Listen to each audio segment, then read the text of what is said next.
नमस्कार दोस्तों, मैं डॉक्टर मीनाक्षी सिंह। आप सभी का मेरे channel doctor Meenakshi homeopathic consultant पे बहुत बहुत स्वागत है। तो दोस्तों, आज के वीडियो में मैं आपको बताने जा रही हूँ न्यूरेस्थीनिया के बारे में। न्यूरेस्थीनिया क्या है, इसके पीछे क्या कारण है, क्या क्या लक्षण आपको देखने को मिलेंगे और साथ ही साथ हम बात करेंगे इसके कुछ बेस्ट होम्योपैथिक मेडिसिन के बारे में भी। तो अपना वीडियो स्टार्ट करने से पहले मैं आप लोगों से कहना चाहती हूँ कि अगर अभी तक आपने मेरा चैनल सब्सक्राइब नहीं किया है या फिर आप मेरे चैनल पर नए हैं तो इसको सब्सक्राइब जरूर कर लें और साथ ही साथ बेल आइकन बटन जरूर दबाएं, जिससे कि जब मैं अपना अगला वीडियो अपलोड करूँ तो उसका इन्फॉर्मेशन आप तक पहुँच सके। तो जानते हैं न्यूरेस्थीनिया के बारे में।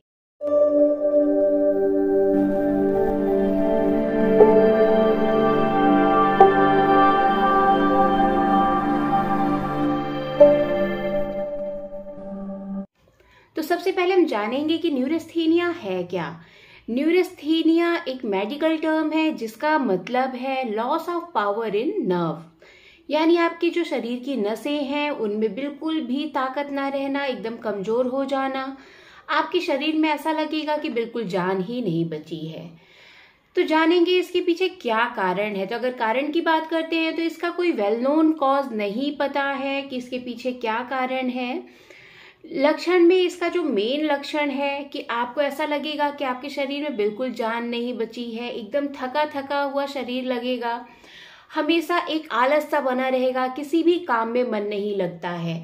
फैमिली मेंबर्स को लगेगा कि ये बहुत आलसी हो गया है या हो गई है, हमेशा सोई रहती है, कुछ काम नहीं करती है। लेकिन जो मरीज है बस वही जानता है कि उसके शरीर में बिल्कुल जान ही नहीं बची है, नसों में बिल्कुल पावर नहीं रह गया है। तो इस वजह से जो लोग क्या करते हैं, फैमिली मेंबर्स भी ध्यान नहीं देते हैं कि बच्चे को या फिर जो भी फैमिली मेंबर है उसको ट्रीटमेंट की ज़रूरत है, ये कोई बीमारी है। तो इसीलिए आज मैं ये वीडियो आपके लिए बना रही हूँ कि जिससे आप इस चीज़ को जान सके और समय पर इसका ट्रीटमेंट ले सके।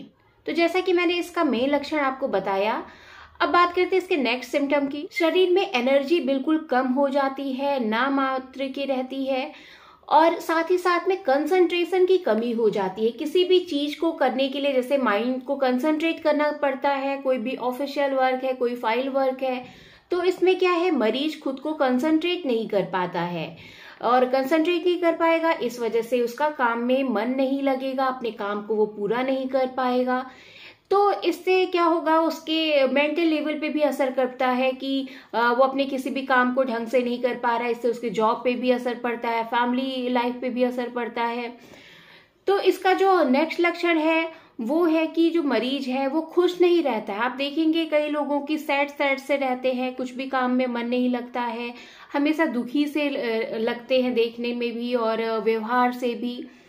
तो अगर इस तरह के लक्षण है तो आपको डॉक्टर से कंसल्ट करना बहुत ज़्यादा जरूरी है। कभी कभी लंबी बीमारी से ग्रसित रहने के बाद भी ऐसे लक्षण आ जाते हैं कि शरीर में बिल्कुल ताकत नहीं रहती है, तो उस केस में भी आपको डॉक्टर से जरूर कंसल्ट करना है। और कभी कभी ऐसा भी लगता है कि छोटी छोटी बीमारियां ही सही लेकिन कुछ ना कुछ परेशानी शरीर में बनी ही रहती है, कि अभी कोई परेशानी है, कुछ दिन बाद आप देखेंगे फिर दूसरी परेशानी आ गई है। शरीर कभी स्वस्थ नहीं रहता है, एनर्जी नहीं रहती है किसी भी काम को करने के लिए। तो अगर ऐसे लक्षण है तो आपको अपने डॉक्टर से कंसल्ट जरूर करना चाहिए टाइम रहते ही। अगर आपको ऐसा लगता है कि इनमें से आपको कोई सिम्टम दिख रहे हैं आप में या आपके फैमिली मेंबर में, तो अपने डॉक्टर से जरूर मिलें। इसके साथ ही साथ मेल्स में देखा गया है कि सेक्सुअल पावर की कमी रहती है, सेक्सुअल प्रॉब्लम कुछ ना कुछ बनी रहती है, इरेक्टाइल डिसफंक्शन की भी परेशानी हो सकती है। छोटे सा छोटा काम भी जो है वो मरीज के लिए बहुत बड़ा लगता है, मतलब कि कोई भी छोटा सा काम उसको करने के लिए बोला जाएगा तो उसके अंदर जो लॉस ऑफ पावर है नर्व्स में, उसकी वजह से उसको भी काम बहुत बड़ा लगता है, बहुत भारी लगता है कि मुझे ऐसा करना पड़ रहा है, लेकिन अंदर से उसकी बिल्कुल भी इच्छा नहीं होती है। तो इस कंडीशन में आपको समझना चाहिए कि उसको कहीं न्यूरेस्थीनिया की परेशानी तो नहीं है, क्योंकि किसी किसी पेशेंट में लंबी बीमारी के बाद भी इस तरह के लक्षण देखने को मिलते हैं। तो अपने नियर बाई जो फिजिशियन है आप उनसे कंसल्ट कर सकते हैं। यदि आप मुझसे अपॉइंटमेंट लेना चाहते हैं तो नीचे दिए गए लिंक पर जाकर के आप मुझसे डायरेक्ट अपॉइंटमेंट भी ले सकते हैं। तो दोस्तों अब हम बात करेंगे इसके कुछ बेस्ट होम्योपैथिक मेडिसिन के बारे में कि ऐसे कौन कौन से होम्योपैथिक मेडिसिन हैं जो कि आप न्यूरोस्थीनिया के लिए यूज कर सकते हैं। न्यूरोस्थीनिया के लिए होम्योपैथिक में बहुत ही अच्छी अच्छी इफेक्टिव मेडिसिन हैं जो कि मेंटल लेवल पे भी अच्छा वर्क करती है, फिजिकल लेवल पे भी अच्छा वर्क करती है। यानी आपको मानसिक रूप से परेशानी हो रही है नसों में कमजोरी की वजह से, या शारीरिक रूप से आप बिल्कुल कमजोर होते जा रहे हैं, शरीर में जान नहीं लगती है, तो ये मेडिसिन आपका जो मेंटल और फिजिकल लेवल दोनों में इम्प्रूवमेंट लाएंगी और आपके शरीर में एनर्जी को दोबारा वापस लाएंगी। तो जैसा कि आप सब लोगों को पता है, मैंने अपने पहले भी वीडियो में बता रखा है कि होम्योपैथिक मेडिसिन आपके टोटलिटी ऑफ सिम्टम्स पे वर्क करती हैं कि आपके क्या लक्षण है, उसके अकॉर्डिंग आपकी जो मेडिसिन है वो सिलेक्ट होगी कि किस पावर में आपको देना है, किस पोटेंसी में देना है, कौन सी मेडिसिन आपके लिए बेस्ट है। तो न्यूरोस्थीनिया के केस में सबसे पहले हम कारण जानने की कोशिश करेंगे कि मरीज को ऐसा क्यों हो रहा है, कब से हो रहा है, कहीं कोई बीमारी की वजह से हो रहा है या फिर कोई मेंटल स्ट्रेस है उसको, इस वजह से इस तरह की दिक्कत हो रही। तो सबसे पहले हम उसका मेंटल लेवल, फिजिकल लेवल पूरा हम जानेंगे और उसके बाद से मेडिसिन जो है सिलेक्ट करेंगे। तो कुछ बेस्ट होम्योपैथिक मेडिसिन हैं जो कि पेशेंट को मैं अपने क्लिनिकल प्रैक्टिस में प्रिस्क्राइब करती हूँ, आज उसके बारे में मैं आपको बताने जा रही हूँ। इसमें सबसे पहली और बहुत ही इफेक्टिव होम्योपैथिक मेडिसिन है जेलसीमियम। जेलसीमियम जिसको नर्व टॉनिक भी कहा जाता है, यानी कि नसों में जो कमजोरी आ गई है, पावर खत्म हो गया है, उसको सही करने का काम करती है, इम्प्रूव करने का काम करती है। तो ये जो मेडिसिन है, अगर मरीज को बहुत ज्यादा डलनेस लग रहा है, ड्राउजीनेस लग रहा है, डिजीनेस लग रहा है, यानी उसका किसी भी काम में मन नहीं लग रहा है, अगर उठ के बैठेगा, खड़ा होगा तो उसको सिर घूमने लग जा रहा है, या फिर ब्लड प्रेशर लो हो जा रहा है, ऐसे सिम्टम अगर आप में हैं तो जेलसीमियम बहुत ही अच्छा वर्क करती है। सिर घूमने लग जा रहा है, आपको चक्कर आ जा रहा है, किसी भी काम में आपका मन नहीं लग रहा है, ना फिजिकल लेवल पे आप करना चाहते हैं और ना ही आपका जो मेंटल वर्क है आप उसमें अपना ध्यान लगा पा रहे हैं, काम कर पा रहे हैं, तो अगर ऐसे लक्षण हैं तो जेलसीमियम को 30 पोटेंसी में लें, 2-2 बूंद दिन में 3 बार, सुबह दोपहर शाम इसका पी सकते हैं। बहुत ही अच्छी, बहुत ही इफेक्टिव मेडिसिन है जेलसीमियम।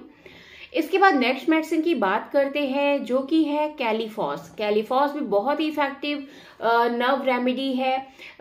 इसके बारे में आप सभी लोग जानते हैं, नसों से संबंधित कोई भी परेशानी है तो कैलीफॉस का बहुत ही अच्छा रोल रहता है इस केस में। ये मेडिसिन यंग जनरेशन पे भी बहुत ही अच्छा वर्क करती है। अगर जो मरीज है वो हमेशा लेटा रहता है, किसी काम में मन नहीं लग रहा है, शारीरिक कमजोरी, मानसिक कमजोरी दोनों है, नसें बिल्कुल कमजोर हो गई हैं शरीर की, तो ये मेडिसिन बहुत ही अच्छा इसका वर्क रहता है, इफेक्ट रहता है। तो कैलीफॉस को आपको 6x पोटेंसी में लेना है, 4 से 6 टैबलेट आपको इसका खाना है, सुबह दोपहर शाम दिन में 3 बार। बहुत ही अच्छी नर्व टॉनिक है ये भी, तो इसको आप यूज कर सकते हैं अगर आपके लक्षण इस मेडिसिन से मिलते हैं तो। अगली मेडिसिन की बात करते हैं जो कि है पिक्रिक एसिड। तो पिक्रिक एसिड ऐसे पेशेंट को हम दे सकते हैं अगर आपका जो काम है, ऑफिस वर्क ज्यादा है या आपका पेपर वर्क ज्यादा है, आप कंप्यूटर पे बहुत देर काम करते हैं, आपका फाइल वर्क है, तो उस केस में पिक्रिक एसिड बहुत ही अच्छा काम करती है। यानी कि अगर आप मेंटल एक्सर्शन बहुत ज्यादा आपका रहता है कि आपको अभी फाइल तैयार करनी है या फिर आप बच्चों को पढ़ाना है, उस टॉपिक को क्लियर करना है, बहुत ही सारा अगर आपका रजिस्टर वर्क है, फाइल वर्क है, तो ये मेडिसिन बहुत ही अच्छा वर्क करती है। पिक्रिक एसिड को आपको 200 पोटेंसी में दिन में 1 बार लेना है, एक फिक्स टाइम बना लें, मॉर्निंग या इवनिंग, उस टाइम पर आप इस मेडिसिन की 2 बूंद सीधे अपने जीभ पर ले सकते हैं।